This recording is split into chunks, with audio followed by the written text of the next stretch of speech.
오늘 살펴본 마태복음 이 13장은 천국 비유장으로 잘 알려진 말씀입니다. 그래서 보시면 13장 전체가 비유로 되어 있는데 하나님 나라가 어떤 것인지 또 어떻게 임하게 되는지 7가지의 비유로 자세히 알려주고 있습니다. 그래서 마태복음 13장의 핵심은 누가 하나님의 나라를 경험하게 되고 어떤 모습으로 하나님 나라를 누리게 되는지 이것을 보여주고 있습니다.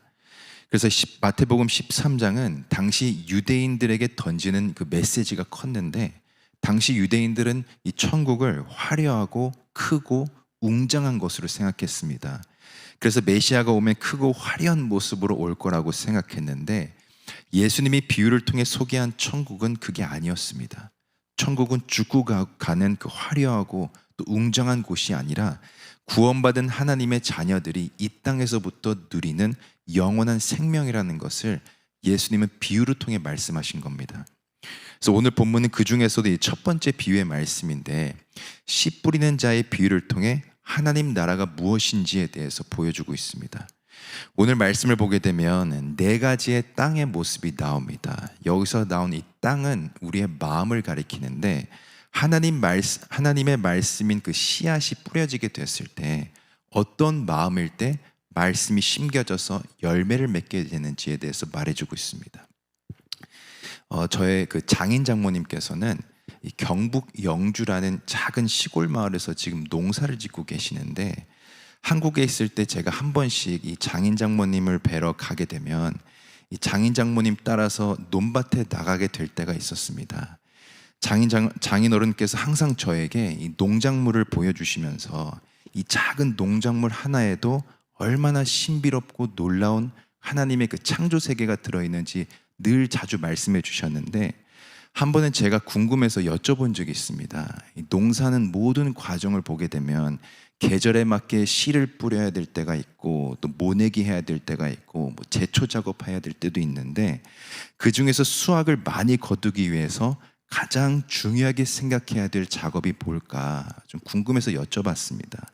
근데 장인어른께서 가장 중요한 작업은 씨를 뿌리는 작업도 아니고 모내기 작업도 아니고 또 제초 작업도 아니라는 겁니다. 가장 중요하고 기초가 되는 작업은 땅을 갈아엎는 작업이라고 말씀해 주셨습니다. 가을에 쌀을 수확하게 되면 이제 그 땅은 봄이 올 때까지 그냥 두게 되는데, 이때 땅을 완전히 갈아엎어서 두는 것이 중요하다는 겁니다. 땅을 갈아엎는 과정을 우리가 추경이라고 하는데, 추경을 반드시 해야 이 겨울에 땅 속에 있는 해충도 다 죽고 또 땅에 공기가 공급되기 때문에 봄에 좋은 땅이 될 수 있다는 겁니다. 근데 귀찮고 게을러서 이 추경의 과정을 무시하고 땅을 갈아 놓지 않으면 봄에 절대로 이 좋은 땅이 될 수 없고 수확을 기대하기가 어렵다는 겁니다. 근데 오늘 우리가 살펴본 본문에 나오는 이 비유에서도 이것이 가장 핵심이 되는 부분입니다. 씨를 뿌리기 전에 땅을 갈아엎는 일, 이것을 하지 않았을 때 어떤 결과가 벌어지는지 잘 보여주고 있습니다. 여러분, 하나님께서는 오늘 본문을 통해 그리스도인은 반드시 열매 맺는 삶을 살아야 한다고 말씀하고 계시는데, 문제는 그리스도인으로 살아가는 모든 사람이 다 풍성한 열매를 맺으며 살지 못한다는 겁니다. 그래서 우리는 풍성하게 열매 맺는 삶과 또 그렇지 못한 삶에는 어떤 차이가 있는지에 대해서 우리가 잘 알아야 되는데, 오늘 본문은 그것에 대해서 말해주고 있습니다.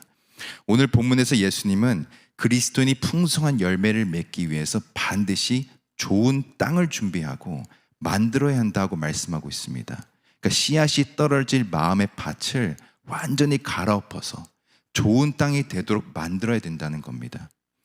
먼저 오늘 본문에 보면 이 갈아엎지 않는 땅의 모습에 대해서 먼저 보여주는데, 4절에 보면 뿌릴새 덜어는 길가에 떨어짐에 새들이 와서 먹어버렸고, 가장 먼저 나오는 땅은 이 길가라는 땅입니다. 그래서 보면 길가에 씨앗이 떨어지게 되면 새들이 와서 먹는다라고 말해주고 있는데, 여기서 말하는 이 길가는 사람들이 밟고 지나가는 딱딱한 땅을 의미합니다. 그러니까 딱딱하고 좁은 땅이기 때문에 씨앗이 떨어져도 깊게 들어가지를 못하게 되는 것입니다. 그래서 농부의 기대와 달리 결실을 맺지 못하게 되고 결국 새들이 와서 그 씨앗을 빼앗아가게 된다는 겁니다. 그렇다면 이게 어떤 마음을 비유로 말해주는 것인가? 우리가 19절로 넘어가게 되면 이 비유에 대한 해석이 나오는데, 아무나 천국 말씀을 듣고 깨닫지 못할 때는 악한 자가 와서 그 마음에 뿌리운 것을 빼앗나니 이는 곧 길가에 뿌리운 자요. 네, 보시면 길가와 같은 마음을 가진 자는 말씀이 들려와도 악한 자가 와서 그 뿌린 말씀을 빼앗아 간다고 말해주고 있습니다. 그러니까 길가처럼 마음이 딱딱하고 굳어있기 때문에 말씀이 전혀 마음에 심겨지지 않는다는 겁니다. 그리고 사탄 마귀가 그냥 그 말씀을 그대로 빼앗아 가게 된다는 것입니다. 근데 보시면 빼앗기는 이유에 대해서도 분명히 말해주고 있습니다. 천국 말씀을 듣고 깨닫지 못할 때 빼앗게 된다라고 말해주고 있습니다. 여기서 말하는 이 깨닫지 못한다는 것을 원어로 보면 이해하지 못한다, 관심이 없다라고 이 의미가 포함되어 있습니다. 그러니까 말씀이 뿌려져도 한쪽 귀로 듣고 그냥 한쪽 귀로 흘린다는 겁니다.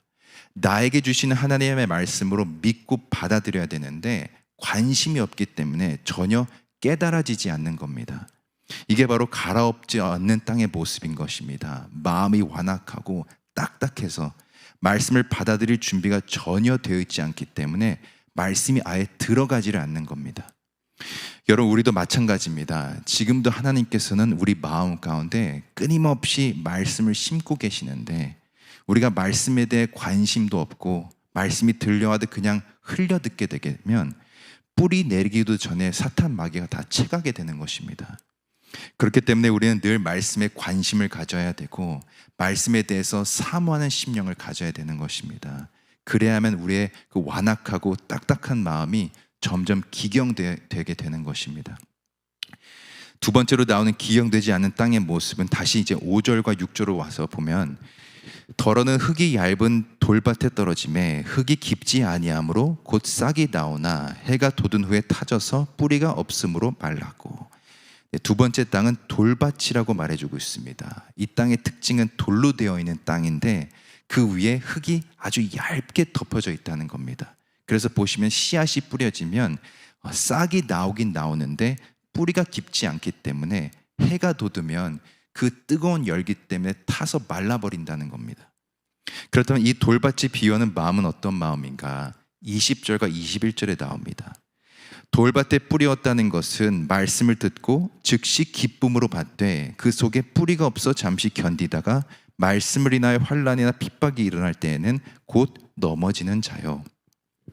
그러니까 말씀을 듣게 되면 즉시 기쁨으로는 받는다는 겁니다. 그러니까 길가처럼 듣는 것으로 멈추는 것이 아니라 듣고 기쁨으로 받긴 받는데 보시면 잠시 견디다가 어떤 환난이나 핍박이 오게 되면 그대로 넘어지게 된다는 겁니다. 이것은 감정에만 치우친 신앙생활에 대해서 말해주는 것입니다.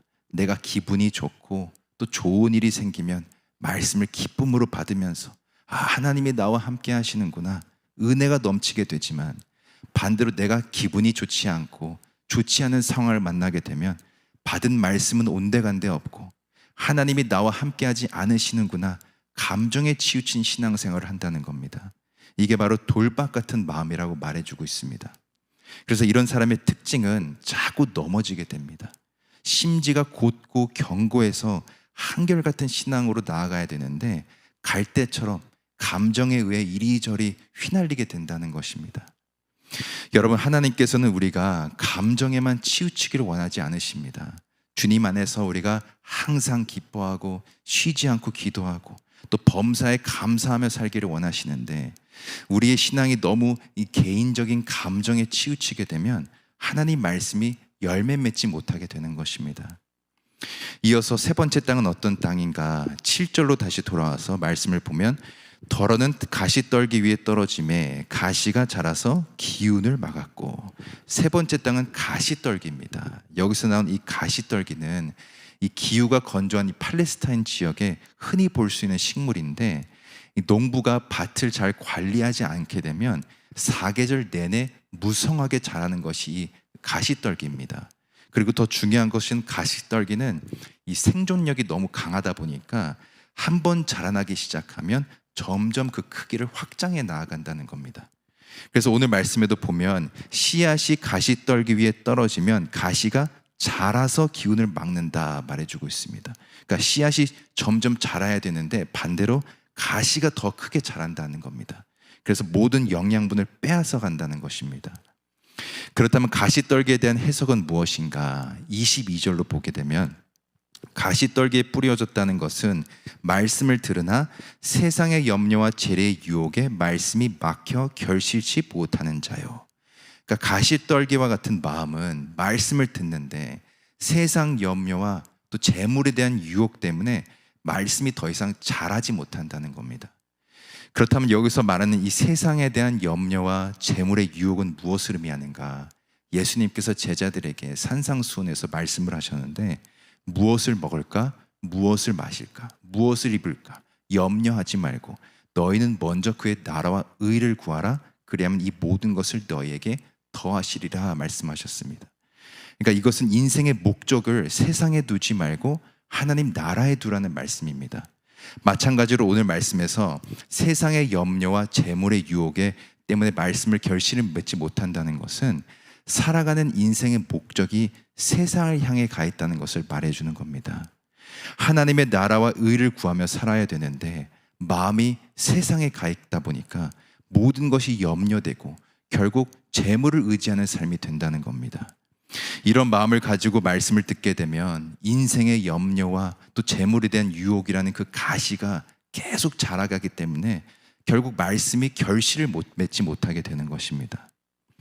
마지막으로 네 번째 땅은 이 8절에 나오는데 더러는 좋은 땅에 떨어짐에 혹 100배, 혹 60배, 혹 30배의 결실을 하였느니라. 좋은 땅에 떨어진 씨앗은 100배, 60배, 30배의 결실을 맺는다라고 말해주고 있는데 여기서 말하는 이 좋은 땅은 어떤 땅인가? 23절에 보니까 좋은 땅에 뿌렸다는 것은 말씀을 듣고 깨닫는 자니 결실하여 혹 100배, 혹 60배, 혹 30배가 되느니라 하시리라. 어떤 마음을 보고 좋은 땅이라고 하는가? 말씀을 듣고 깨닫는 마음이라는 겁니다. 그러니까 말씀이 들려지면 그 말씀이 나에게 주는 말씀으로 받게 되고 그 말씀을 그대로 받아들이게 된다는 겁니다. 그래서 혹 내 마음에 돌처럼 딱딱한 게 들어오게 되면 말씀을 통해 기경하게 되고 혹 내게 세상 염려와 재물에 대한 유혹이 찾아오게 되면 그 또한 말씀을 그대로 받아들이기 때문에 말씀이 좋은 땅으로 기경되게 된다는 겁니다. 이 모든 것을 다 모든 과정을 통해 결국 결실을 맺게 되는데 100배, 60배, 30배로 결실을 맺게 된다라고 말해주고 있습니다.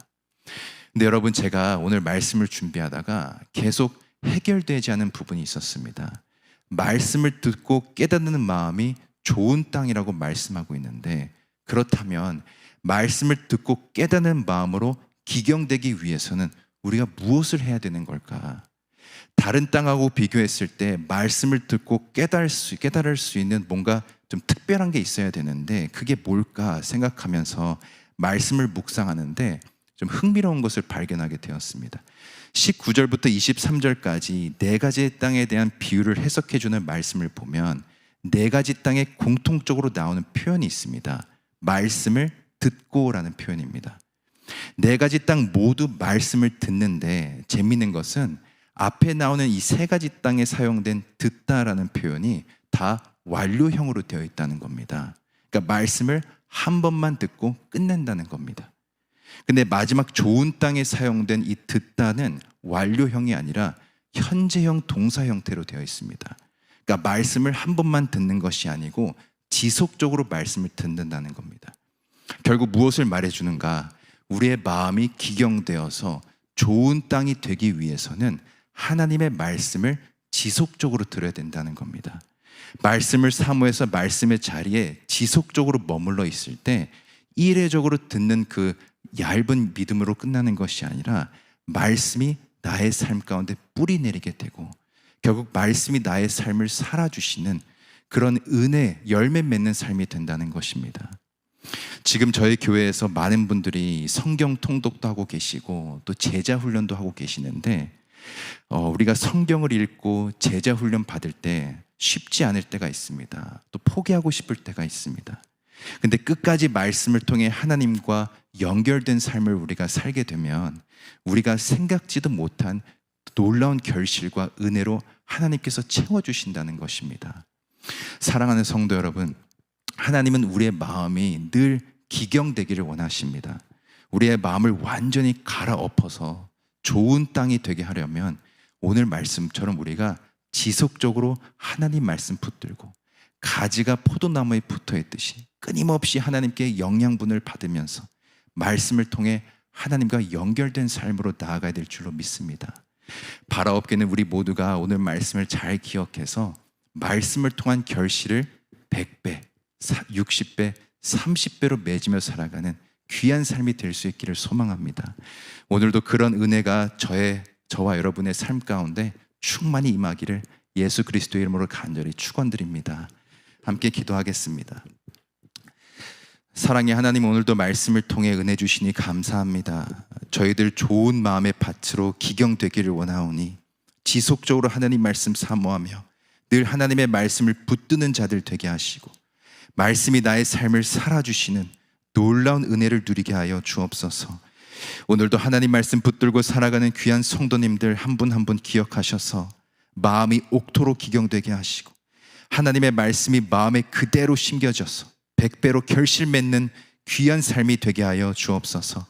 특별히 몸이 아프신 권속들 기억하셔서 머리부터 발끝까지 안수하여 주시고 치유의 광선을 내려주셔서 모든 아픔이 깨끗이 회복되고 치유되는 역사가 있게 하여 주옵소서.